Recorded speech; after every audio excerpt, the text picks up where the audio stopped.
우리가 함께 한 목소리로 한번 외쳐볼까요? 예수 부활하셨네. 예수 부활하셨네. 할렐루야. 오늘 우리에게 이것은 큰 기쁨의 일입니다. 우리가 하나님을 이 부활의 이 은혜에 감사하고 찬양하고 예배드릴 때에 우리의 마음은 이 기쁨으로, 감격의 기쁨으로 가득 차야 될 줄 압니다. 여러분 안에 이런 놀라운 은혜의 역사가 있어지기를 바랍니다. 우리 주 예수 그리스도가 죄와 사망의 권세를 이기고 부활하셨습니다. 그래서 하나님 우리 아버지는 구원의 완전한 성취를 이 부활을 통해서 이루신 겁니다. 그리스도의 부활은 기독교에게 신앙의 근간이 되기도 합니다. 또한 그리스도인의 소망의 요체이기도 합니다.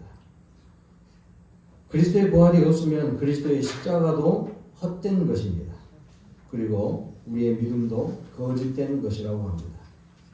오늘 우리가 읽은 본문 고린도전서 15장의 내용은 바울 사도가 이 고린도 지역에 있는 교인들에게 이미 전했던 복음, 그것을 다시 한번 확인하고 깨우치려고 하는 아주 소중한 복음의 메시지죠. 그래서 소위 우리는 이 고린도전서 15장을 부활장이다 이렇게도 부릅니다.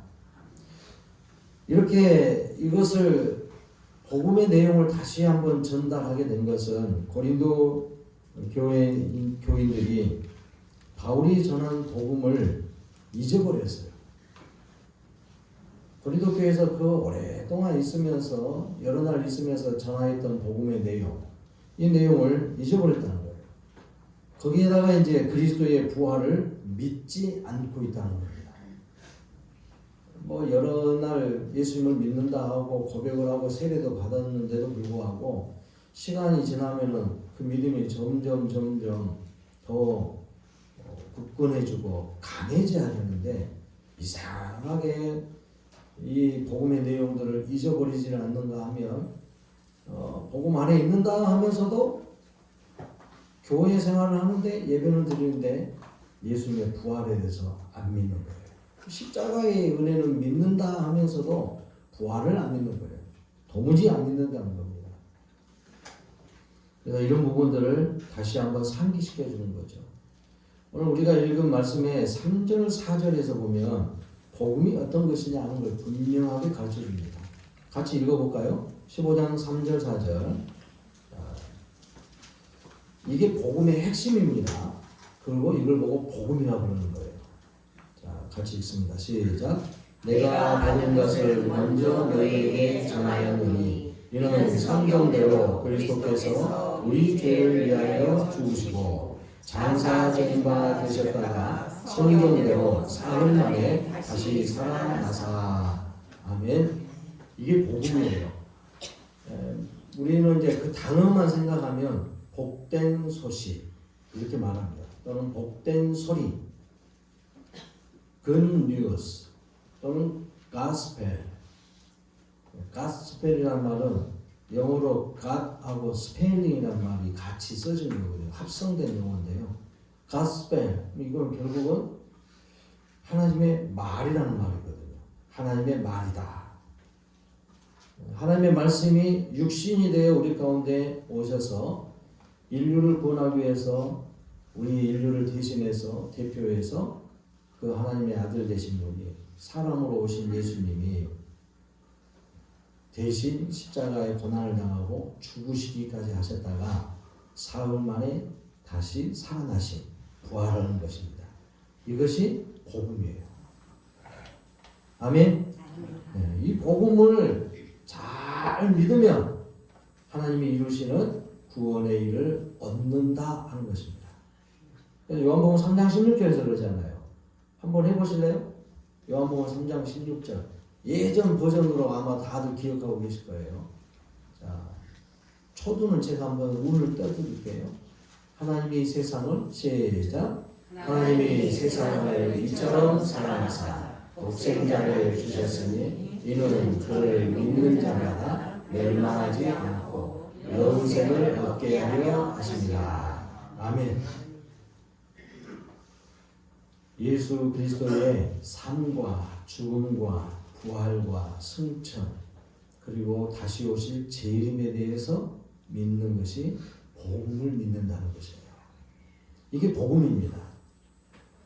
그래서 달리 이제 짧게 이야기하면 복음이 뭡니까? 예수 그리스도입니다. 이렇게 보는 거죠.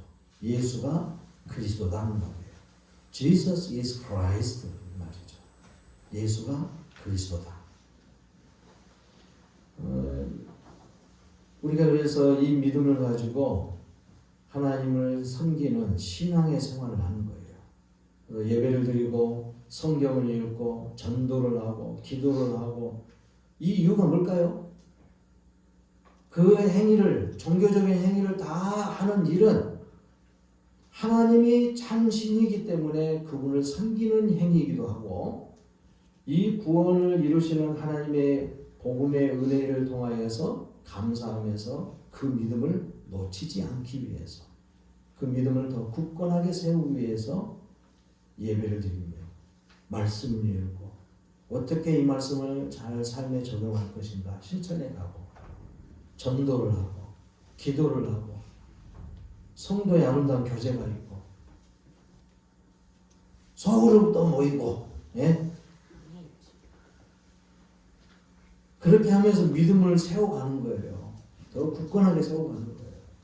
왜냐하면 이 믿음을 여기 고린도 교회의 사람들처럼 일이 바쁘다고 먹고 사는 것이 힘들다고 옆에서 누가 못 믿게 하니까 방해를 하니까 그런 일들이 수도 없이 많아요. 여러분 아세요? 사단은 주변에 있는 사람들을 동원해서 또는 제일 가까이 있다고 하는 사람들 남편이든지 아내든지 자녀들이든지 부모든지 일가 친척이든지 이웃이든지 내 친구든지 모든 사람들을 동원해가지고 사단은 어떤 방법으로든지 사단은요 가차 없습니다. 자비가 없어요. 사단은 자비가 없어. 사랑이 없어. 하나님을 대적하고 하나님의 원수된 존재들이에요. 그를 따르는 귀신들도 사단의 쫄개들 귀신들도 귀신은 절대 사람의 영혼이 아닙니다. 예? 아셨죠? 과거의 유교적인 습관에 의해서 무속진앙의 습관에 의해서 귀신이다 하면 안 돼요. 귀신은 사탄을 따라다니는 쫄개들이요. 타락한 천사들을 말하는 겁니다. 여기서 그래서 귀신이라고 안 하고 영이라고 하잖아요. 영. 성경에서도 영이라고 하잖아요. 사람의 영. 사람의 영이 이렇게 나올 수도 있을 것 같아요? 없어요.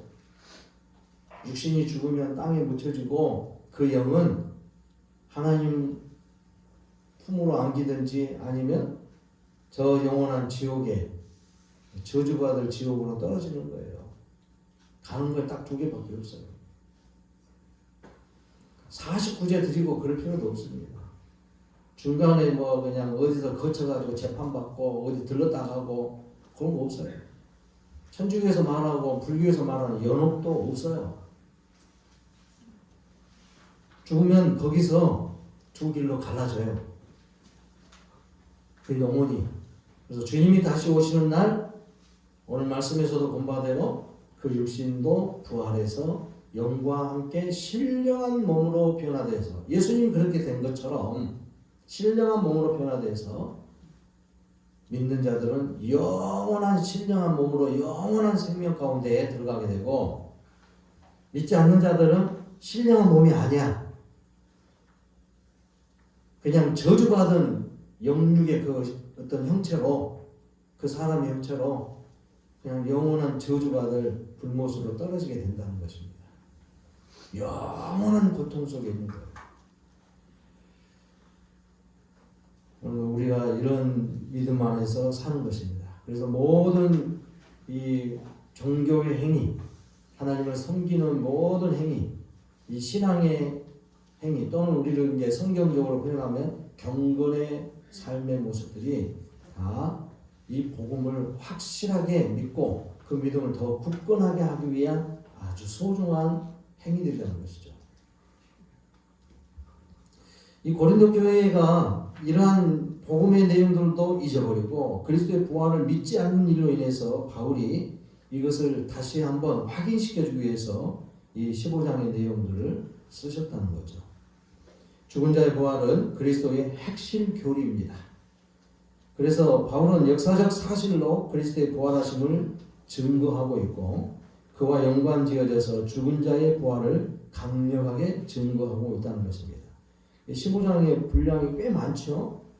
여러 모양으로 그리스도의 부활에 대해서 증명하고자 또 그 믿음 안에서 사는 성도들을 어떻게 살아야 되느냐, 부활 신앙을 가지고 살면서 그 부활 신앙, 복음의 핵심되는 기독교의 교리의 아주 핵심되는 이 내용을 붙들면서 살아. 그래야지 믿음을 굳건하게 지킬 수 있다 하는 것입니다. 오늘 이 말씀을 듣는 우리들에게도 더 확고하고 확신이 있는 부활신앙의 은혜가 있기를 주의 이름으로 축복합니다. 3절부터 8절에 있는 말씀을 우리 다시 한번 읽어볼까요? 3절부터 8절까지 읽어보겠습니다. 시작. 내가 받은 것을 먼저 너희에게 전하였노니 이는 성경대로 그리스도께서 우리 죄를 위하여 죽으시고 장사 지낸 바 되셨다가 성경대로 사흘 만에 다시 살아나사 게바에게 보이시고 후에 12 제자에게와 그 후에 500여 형제에게 일시에 보이셨나니 그 중에 지금까지 대다수는 살아있고 어떤 사람은 잠들었으며 그 후에 야고보에게 보이셨으며 그 후에 모든 사도에게와 맨 나중에 만삭되지 못하여 난 자 같은 내게도 보이셨느니라. 아멘. 구약 성경에 증거가 있다고 말합니다. 부활의 증거가 여기 있는데 성경이 증거다 이 말이에요. 여기 3절 4절에서 나오는 성경대로라는 말은 구약 성경을 말하는 거예요. 이스라엘 백성들이 그 당시에 가지고 있었던, 지금 우리가 가지고 있는 구약 성경의 그 모습하고 똑같습니다. 그냥 순서는 이제 책을 이렇게 만들어 놓은 순서는 조금 다르지만 이 구성되어져 있는 39권의 성경책은 똑같아요. 시편도 5권이고 똑같은 그 분량을 가지고 기록되어져 있습니다. 장절 수나 이런 부분도 조금씩 다르지만 이 구약 성경이 예수 그리스도의 십자가의 죽으심과 탄생부터서 말하죠. 이 땅에 하나님이 사람의 몸을 가지고 태어나는 탄생에서부터 시작해서 다윗의 후손 가운데 탄생하셔서 그가 인류의 모든 죄값을 대신해서 대속 제물로, 속죄의 제물로 또는 하나님과 화목해 하는 화목의 제물로 드려질 것이다. 이게 바로 이제 그 사역의 명칭을 따서 이걸 보고 그리스도다 이렇게 말하는 겁니다. 그래서 육신으로 오신 하나님의 아들이 바로 예수님이라 하는 이름을 붙여서 그 예수님이 하시는 직책, 하시는 사역을 이야기하면서 그리스도다. 하나님과 사람 사이의 중보자다. 기름 부음을 받아서 하나님으로부터 오는 진노의 일을 막아주셔서 모든 백성들을 구원의 길로 인도하시고 죄 사함의 은혜를 누리게 하시는 그 소중한 사역을 감당하는 것, 제물되고 대제사장 되고 하나님 앞에 나가서 저들을 살려주십시오 하고 대신 기도해 주는 일, 이 중보의 사역을 보고 그리스도의 사역이라 그런 겁니다. 그래서 그분의 직분의 이름을 보고 그리스도다. 그래서 우리는 이제 보통 번역되어진 내용을 보면 예수 그리스도 이렇게 보지만 실제로는 여기에가 이 비동사가 빠져 있다는 거예요. 예수는 그리스도시다 이 말이죠. 그러니까 구약 성경에서 이것을 분명하게 증거하고 있어요. 그리스도의 대속적인 죽음과 죽음 이후의 정당성을 입증하기 위해서 이사야 53장, 우리가 이 말씀을 잘 알죠. 그가 찔림은 우리의 죄악을 인하며 그가 상함은 우리의 허물을 인하며, 그렇죠? 그래서 그가 징계를 받고 그가 그 십자가의 고난을 당함으로 인해서 우리를 살리시고 우리에게 영생의 그 은혜를 주시고자 했던 하나님의 구원의 계획이다 이 말이에요. 그래서 이 소중한 일들을 십자가의 대속 사역에 대하여서 설명을 하시면서 부활이 얼마나 중요하냐 하는 것을 또한 가르쳐줘요. 그래서 모세의 율법이나 선지자의 글들 그리고 시편의 모든 이 내용들이 가리키는 것이 바로 예수 그리스도의 고난과 그의 죽으심과 함께 다시 살아나심의 부활을 설명하고 있다는 겁니다. 선지서에 보면 호세아서 6장 2절에 여호와께서 이틀 후에 우리를 살리시며 셋째 날에 우리를 일으키시리니 우리가 그의 앞에 살리라. 요나서 1장 17절 말씀에서 그러죠. 예수님께서도 누군가 어떻게 하면 구원받으리까 우리에게 표적을 보여주십시오. 그러니까 요나의 표적밖에 없다 그랬습니다. 요나의 표적이 뭡니까? 그러니까 요나서 1장 17절에서 여호와께서 이미 큰 물고기를 예비하사 요나를 삼키게 하셨으므로 요나가 밤낮 3일을 물고기 뱃속에 있으니라. 그러니까 예수님께서 제물 되셨다가 대속 제물 되신 이후에 사흘 만에 다시 살아나신다. 이 내용을 이미 구약의 많은 글들 가운데서 예언되어지고 있다는 겁니다. 그래서 구약 성경을 옛 언약 또는 옛 예언 이렇게 말합니다. 구약 그잖아요. 구약 Old Testament 또는 Covenant 옛 언약 옛날 언약했던 것이 성취되어지는 하나님이 구원을 주시는 예수 그리스도에 대한 예언의 말씀입니다. 그럼 우리는요 성경을 읽는 일을 꾸준히 잘 하셔야 됩니다. 구약 성경을 읽으면 읽을수록 그 예수님의 우리 죄인들을 구원하기 위한 대속 사역에 대해서 알 수가 있는 거예요. 모든 율법의 내용들을 아무런 이스라엘 사람들은 레위기서를 보면 뭔 제사를 이렇게 5개나 있고 그냥 1년 365일 내내 예배 드리고 하나님과 함께하고 뭔 제사들이 이렇게 많은 거 가지고 답답해하고 막 레위기서 읽으려고 하면 또 그냥 매일 지루하고 그러니까 에이 다음에 읽지 뭐 지나가기도 하고 안 읽으려고 하고 힘들어하는 경우가 많거든요. 그런데 그 모든 것이 다 우리를 구원하시기 위한 하나님의 구원 계획들을 그렇게 기록해 주신 거예요. 이스라엘이란 백성들을 통해서 하나님의 구원이 어떻게 진행되어 오고 그 하나님의 구원 계획이 성취되는가 하는 것들을 보여주는 것이죠. 구약 성경을 소홀히 할 것도 아니고 그러면 이스라엘 역사를 이야기한 거 아닙니까? 그 사람들을 통해서 인류를 구원하시는 본복이라고 그랬죠. 이스라엘 백성들은 인류를 구원하기 위한 구원 계획을 펼쳐나가는데 본복이에요. 모범 케이스예요. 이렇게 살아야지, 이렇게 해야지 구원의 일이 이루어지고 구원을 받을 수 있는 것이다. 그렇게 말한 겁니다.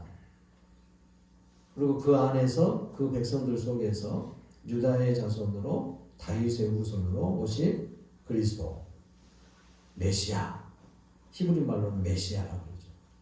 그분이 오신다는 거예요. 그러니까 이 구약 성경을 통해서 예수 그리스도를 보게 되는 거고, 그러면 그 구원 사역을 하시는 그리스도께서 어떻게 구원을 이루십니까? 하는 것을 보여주고 있다는 것입니다. 성경을 신약 성경은 이제 그 예언에 대한 성취된 일이고 다시 오실 예수님에 대해 설명하는 내용이니까 신구약의 모든 66권 또는 70권의 이 성경을 잘 읽고 이해해 가는 가운데 잘 안 될 수도 있어요. 반복적으로 읽고 그 말씀을 따라서 살아보려고 힘을 기울여야 됩니다. 자주 읽어야 돼요. 한 번 읽어가지고 제대로 이해를 못하거든요.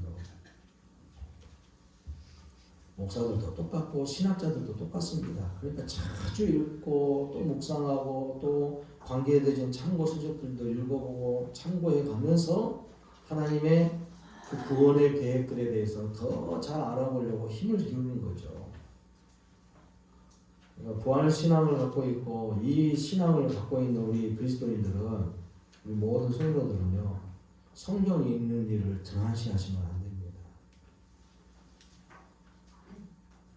베드로전서에서 그렇게 말하죠. 얼마나 말씀을 잘 읽어야 되냐? 갓난아기가 엄마 젖을 사모하듯이 하라는 거예요. 자, 갓난아이가 엄마 젖을 먹는데 하루에 몇 번 먹던가요? 셀 수 없어요. 그거 배고프면 먹은 거예요. 그러면서 젖 잘 먹이고 소화시켜 놓고 잠 잘 자고 있으면은 다리도 주물러 주면서 뭐라고 합니까? 엄마들이 보통 잘 먹고 잘 자라니 잘 놀아가니 그런 거 아니에요? 그러니까 아이가 젖을 자주 먹으면 먹을수록 잠 잘 잘수록 탈 없이 잘 생활할수록 아이가 어쩌던가요? 쑥쑥쑥쑥 자라는 거예요. 우리의 영혼이 똑같습니다. 우리의 삶의 모습도 똑같습니다. 하나님의 말씀을 갓난아이가 그렇게 사모하듯이 그 말씀을 자주 먹고 묵상하고 그 말씀대로 살아보려고 힘을 기울일 때에 성령 하나님이 도와주셔요. 믿음을 굳건하게 하고요. 하나님을 아는 지식을 높여주고요. 이 복음에 대한 내용들을 잘 이해하고 믿게끔 하는 겁니다. 그래서 끝까지 성령 하나님이 붙들어 주시는 거예요. 믿음을 잘 유지하게끔 붙들어 주는 겁니다. 우리의 노력이 되는 게 아니에요. 근데 우리가 해야 될 노력은 그거예요. 바로 펼쳐보고 읽어보고 묵상하고 실천하고 이건 우리가 해야 되잖아요. 그러면서 여기에 이제 5절부터 8절에서 나오는 내용처럼 그리스도의 부활을 목격한 증인들처럼 자, 이 증인들은 그리스도의 부활에 대한 내용을 딱 알고 예수님이 바로 그리스도 맞군요. 처음에 이 사람들은 예수님이 그리스도라는 것에 대해서 믿었다고 하면서 어떻게 믿었냐면 제자들도 그렇고 많은 이스라엘 백성들이 그리스도를 기다리고 있었어요. 메시아를 기다리고 있었단 말이에요. 그 메시아가 오면 그리스도가 오면 자기들이 지금 억압받고 있는 로마인들로 인해서 억압을 받고 그 전에는 뭐 어땠습니까? 아수르에 의해서 바벨론에 의해서 페르시아에 의해서 또 저 히랍의 그리스 나라를 위해서 또 로마에 대하여서 뭐 로마라는 제국이 만들어지기 전에는 히랍 제국이 만들어져 가지고 네 개로 쪼개진 가운데 셀루쿠스 왕조에 의해서 엄청난 탄압을 받았거든요. 로마에 의해서 또 통제를 받고 속박 가운데 살았어요. 그러니까 이런 것들에 대해서 그 아픔에서 해방시켜줄 우리 하나님이 보내주는 그리스도 온전한 통치자 다윗의 그 능력을 능가하는 권세를 가진 참 왕이 오실 것이다. 그래서 세상을 그렇게 우리의 적국이고 원수들을 다 몰아내가지고 이스라엘을 회복시켜 줄 것이다 하는 그런 꿈을 갖고 있었단 말이에요. 그런 소망 중에 있었어요. 그러니까 이스라엘 백성들이 가지고 있었던 그리스도에 대한 소망은 하나님이 원하는 방법하고는 다르다는 거예요. 강력한 군사력으로 와서 세상을 뒤집어 볼 줄 알았어요. 그러니까 예수님께서 지난 주간 안 쉬고 다음 날부터서 움직이면서 예루살렘 성으로 다 나귀 타고 들어오니까 다윗 왕위에 등극하면서 나귀 타고 들어왔거든. 예루살렘 성으로. 그러니까 예수님이 그렇게 오니까 다윗의 자손 예수여 호산나 호산나 우리를 구원하시옵소서 그렇게 외쳤다는 거예요. 그런 능력의 왕으로 오실 줄 알고. 그런데 딱 일주일도 안 지나가지고 그 주간에 6월절 행사 때 어땠습니까? 밤새도록 잡아다 놓고 예수님을 신문해가지고 결국은 역적으로 몰아내고 하나님의 말씀을 어기고 신성 모독한 죄의 목을 막 뒤집어 씌워가지고 군중들 앞에 내놓으면서 빌라도가 어떻게 하니까? 그러니까 니들이 알아서 하라는데 도대체 나는 죄 없다. 니들이 알아서 해라. 그러니까 어떻게 하면 좋겠냐? 그러니까 십자가에 못 박아 죽이래.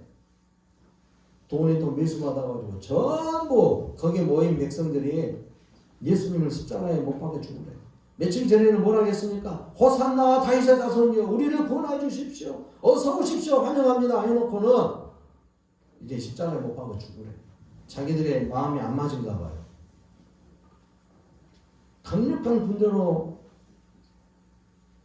원수들을 몰아낼 줄 알았더니 예수님이 와가지고는 그저 사랑하라. 내가 너희들을 위해서 죽어야 된다.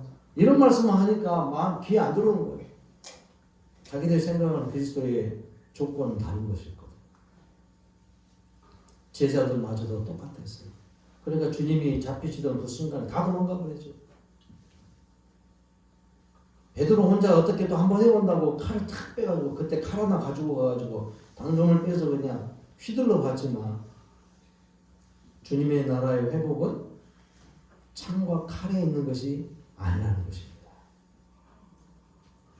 하나님의 아들이 하나님께 향하여 모든 세상의 죄인들을 대신해서 대속 제물되시는 것이 하나님의 구원의 방법이다. 이스라엘 회복의 방법이 바로 이렇게 생긴 겁니다. 그것에 대한 완성이 바로 부활이라는 것이죠. 그래서 제자들의 잘못된 메시아관, 그리스도관을 뒤집어 버린 거예요. 주님이 다 십자가에 못 박혀 죽으시고 나서 무덤에 묻히셨을 때에 그때까지도 제자들은 이제 시리에 빠졌어요. 믿었는데 그럴 수가 있는가? 아마 세베대의 아들들인 야고보와 요한의 어머니는 더 실망했을랑가도 몰라요. 잡히시기 전에 그때 만찬을 이렇게 하고 나서 예수님께 조용히 두 아들 데리고 와가지고 주님의 나라가 지금 여기에 이루어질 건데 주님의 나라가 이루어지면 이제 이 쿠데타를 이것을 다 회복하는 날이 이루어지면 우리 두 아들 예수님 따라다니면서 열심히 잘했죠. 잘 섬겨드렸죠. 오른팔 왼팔로 써주세요. 그걸 부탁했다는 거예요. 이게 지금 생각이 다 엉뚱한 데 있는 거예요. 그리스도에 관해 대해서. 여러분들은 예수님의 구원의 일이 무엇이라고 생각합니까? 예수 믿으면 잘 먹고 잘 살게 돼가지고 천국 그냥 쏙 들어가게 될 줄 알고 있습니까? 뭐 아니요. 그것도 맞는데. 그것도 맞아. 맞기는. 그런데 육체의 삶에다만 너무 집중한다 이 말이에요. 진짜 중요한 예수 그리스도의 구원의 일에 대해서는 생각하지 않는 거예요. 그래가지고 여러분들 자신을 한번 살펴봐요. 그래서 양다리 걸치고 있는 거예요 지금. 세상에다도 다리 하나 걸치고 하나님 나라에다도 다리 하나 걸쳐가지고 여차하면 요리 움직이고 저리 움직이고 하는 거예요. 먹고 살아야 되니까 또 일 열심히 하잖아요. 지금 오늘 이 제자들도 그런 거예요 지금. 그런데요, 자기들이 잘못 알았던 메시아관을 이제 송두리째 뿌리째 뽑아가지고 뒤집어 엎어버릴 수 있는 놀라운 사건이 벌어진 거예요. 죽은 줄만 알아가지고 절망 중에 있던 제자들에게 예수님이 다시 살아나셔서 그들 앞에 짠 하고 나타나는 거예요. 그러니까 어떤 사람은 뭐라 그래요? 어떤 제자들은 뭐라 그래요? 영이다냐? 예수님이 영이 오셨다냐? 그리고 그 자리에 처음에 나타났을 때에 없었던 도마라는 제자는 나중에 예수님 나타나셨다가 아버지 하나님 앞에 들렸다 온다고 하면서 나중에 우리가 갈릴리에서 보자. 그래가지고 갈릴리에서 만나기 전에 제자들이 예수님 만났다 하니까 도마가 하는 말이 뭔 소리냐고. 사람이 죽었다가 어떻게 살아나냐고. 말도 안 되는 소리 하지 말라고. 아니 도마나 다른 제자들은 그런 거 보지 않았어요?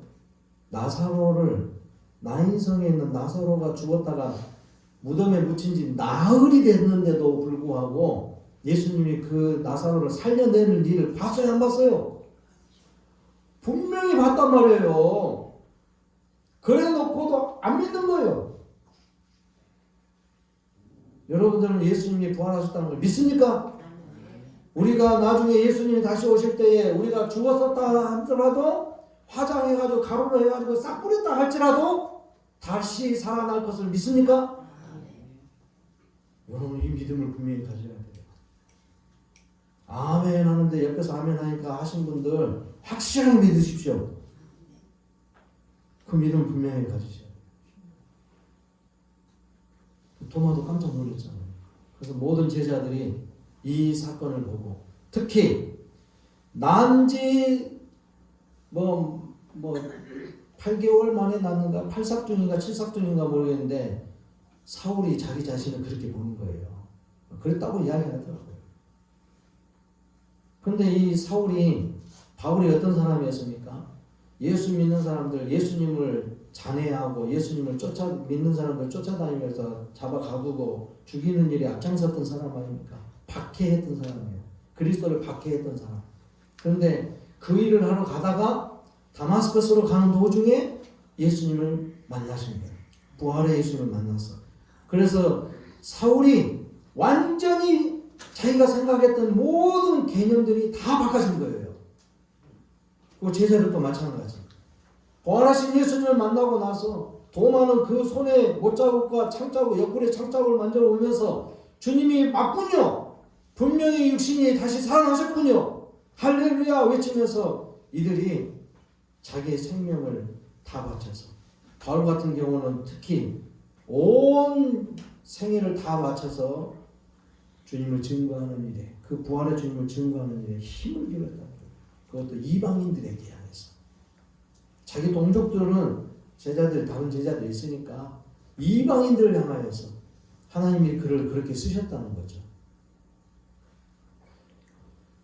부활의 증인을 이뤘다는 겁니다. 이렇게 많은 증인들이 있어요.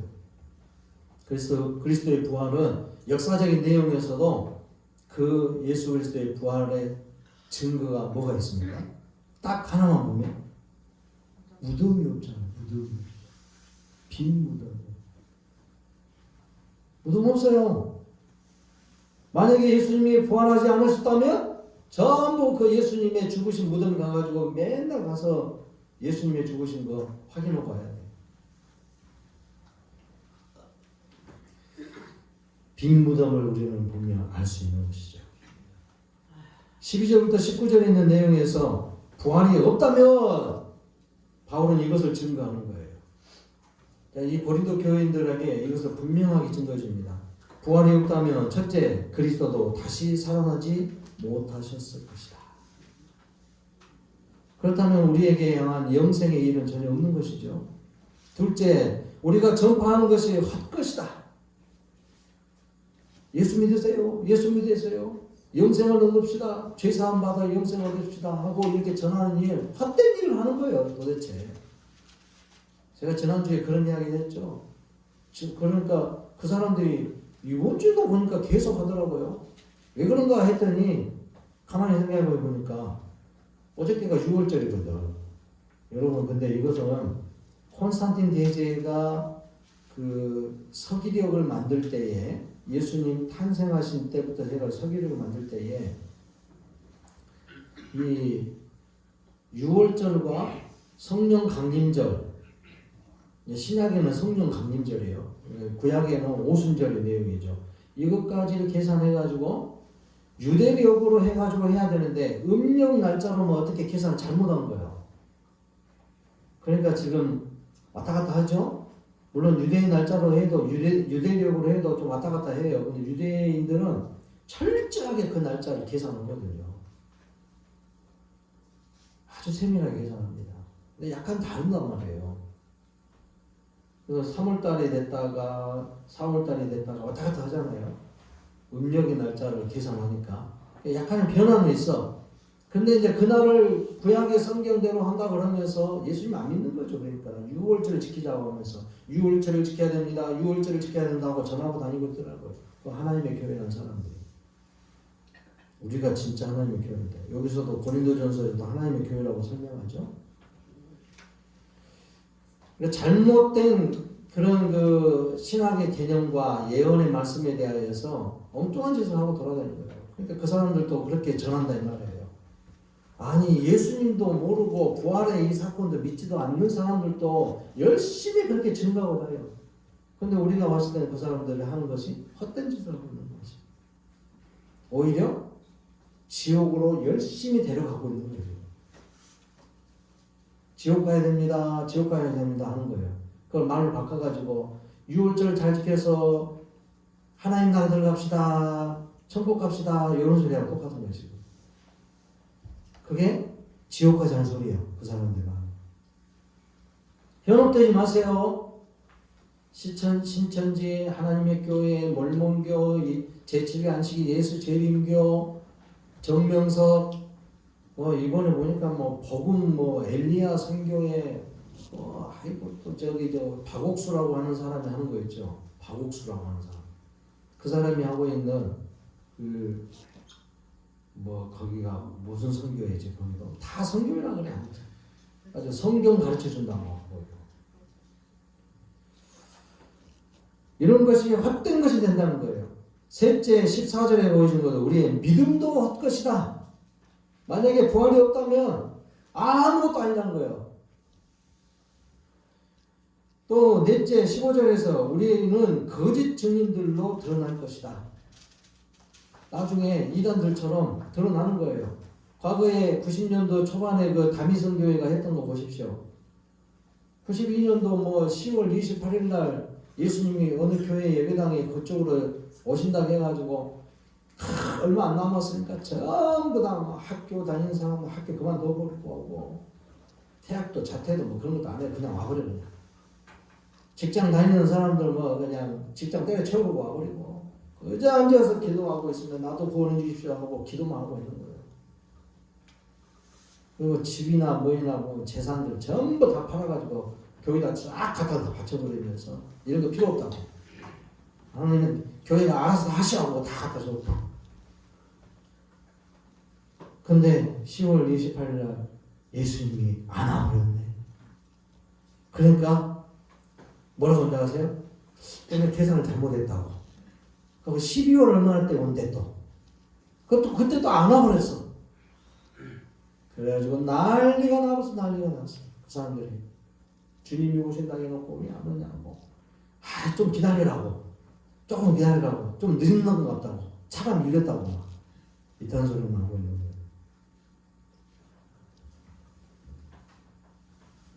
그런 사람들이 지금 수도 없이 많은데 사람들이 막 현혹돼가지고 거기에 쫓아다니고 있어요.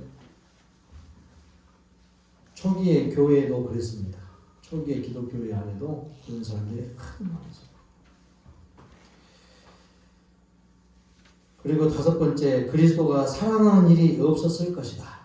부활이라는 것이 자체가 없었다면 이 일이 없었다는 거예요. 그리고 우리가 여전히 죄 가운데 있는 것, 이게 아주 통탄할 일이죠.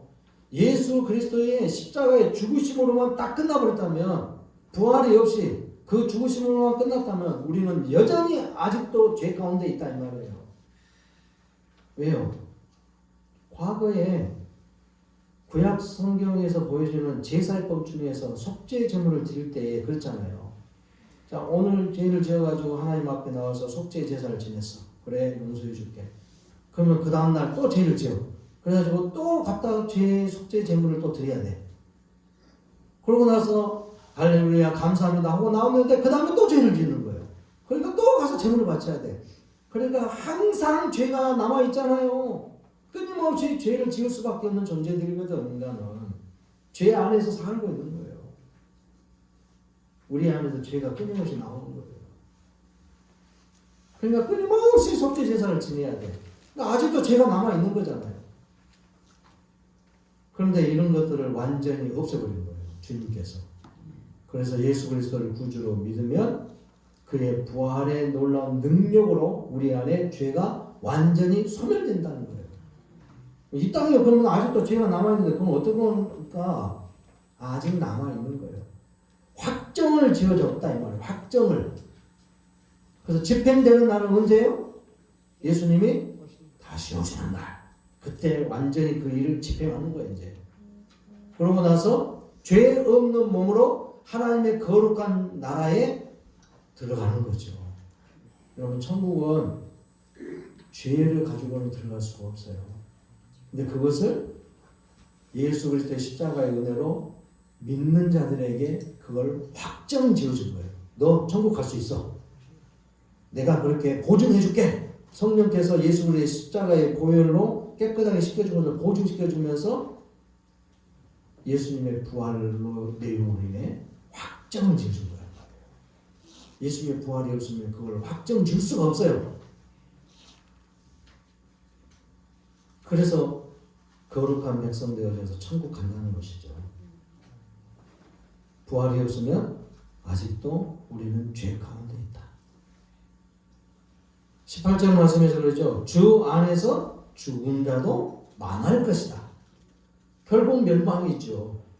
부활이 없었다면 죄 가운데 있어 죄의 결과는 뭐라고 해요? 사망. 죽고 망하는 거예요. 영원히 멸망을 떨어지는 거죠. 19절에서도 우리는 모든 사람 가운데 가장 불쌍한 사람. 우리가 이단들을 향해서 그러죠.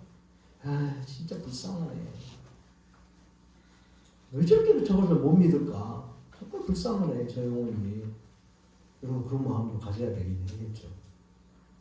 만약에 예수님의 부활이 없었다면 우리가 그런 존재가 된다는 거예요. 정말 불쌍한 사람이 되는 거죠. 헛된 것을 따랐으니까. 그러나 15장 20절 22절 말씀에서 그러죠. 같이 읽을까요? 20절부터 22절까지 시작. 그러나 이제 그리스도께서 죽은 자 가운데서 다시 살아나사 잠자는 자들의 첫 열매가 되셨도다. 사망이 한 사람으로 말미암았으니 죽은 자의 부활도 한 사람으로 말미암는도다. 아담 안에서 모든 사람이 죽은 것 같이 그리스도 안에서 모든 사람이 삶을 얻으리라. 할렐루야. 놀라운 은혜의 일입니다. 그리스도의 부활은 그리스도인에게 있어서 신앙의 근간이면서 핵심입니다. 장차 마지막 날에 성도들에게 완벽한 소망이 되는 것이죠. 그리스도가 강림하실 때 저 그리스도께서 세상의 마지막 날에 모든 통치자와 모든 권세와 능력을 멸하시고 나라를 아버지 하나님께 바치실 때에 그리스도의 부활에 속한 성도들은 생명의 부활로 하나님의 영광의 나라에 참여하게 될 줄로 믿습니다. 그러므로 사랑하는 성도 여러분, 우리의 구원주 예수 그리스도의 다시 오실 때에 우리의 생명의 부활로 주의 영광 가운데 함께 서게 될 것을 확신하시기 바랍니다. 예수 그리스도는 죄와 사망의 권세를 이기시고 부활하셨음을 믿는 그 믿음이 우리 가운데 있어지기를 주의 이름으로 축복합니다. 그래서 39절에서 42절의 말씀에서 그리스도의 부활은 새로운 형체로 변화된다는 것을 우리는 더욱 확고하게 믿어야 될 겁니다. 빌립보서 3장 21절에서 그러죠. 그런 만물을 자기에게 복종하게 하실 수 있는 자의 역사로 우리의 낮은 몸을 자기 영광의 몸의 형체와 같이 변하게 하시리라. 그리스도의 십자가의 도와 그의 부활을 믿는 자에게는 썩고 욕되고 약한 육의 몸으로 심어져서 썩지 아니하고 영광스럽고 능력이 있는 강한 것으로 다시 살아난다는 것입니다. 그게 42절부터 43절에 있는 내용의 말씀입니다. 육의 몸으로 심어 신령한 몸으로 살아난다는 것이죠. 부활의 첫 열매가 되신 예수 그리스도께서는 마지막 아담으로 살려주는 영이 되셨습니다. 하늘에 속하여 계셨던 그리스도께서 하늘에 속한 이의 형상을 입게 하셨습니다. 이는 곧 하나님의 형상을 회복한 것이라고 입증하시는 것이죠.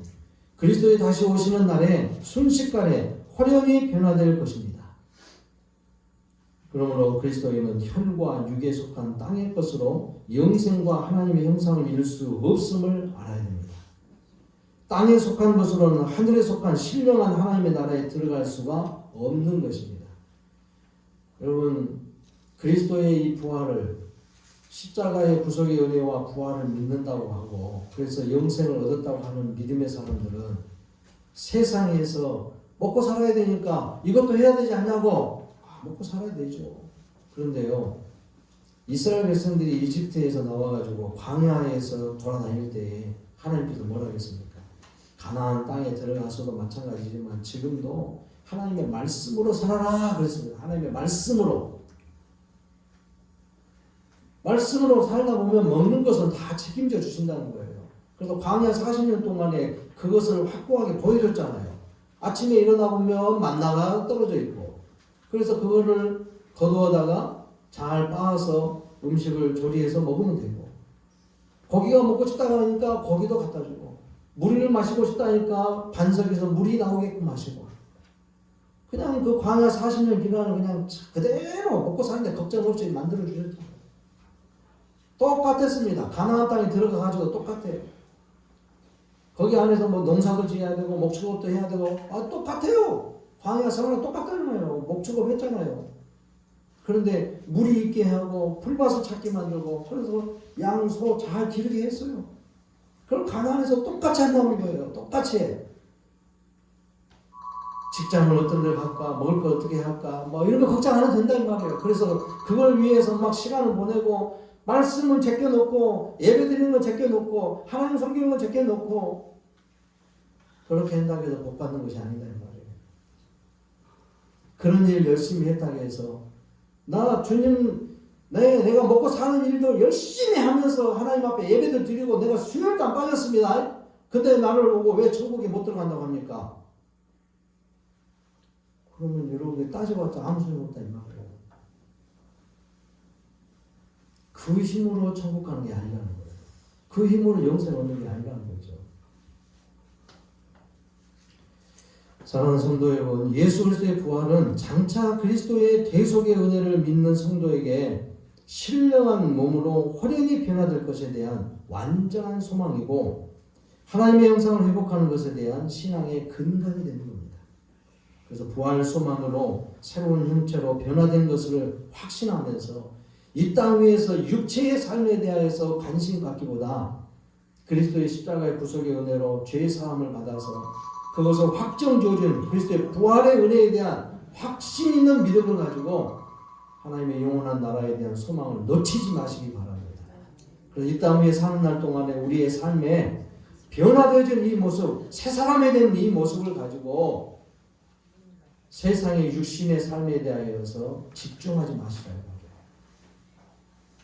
이제는 여러분들의 관심도를 더 하나님의 구속의 일에 대해 관심을 더 갖고 십자가의 은혜와 부활의 그 능력에 대해서 더 집중하시고 우리 하나님께서 우리에게 복 주시려고 주신 이 말씀이 필요한 대로 말씀하신 대로 그 말씀 안에서 성실하게 살아갈 수 있는 믿음의 성도들이 되시기를 주의 이름으로 축복합니다.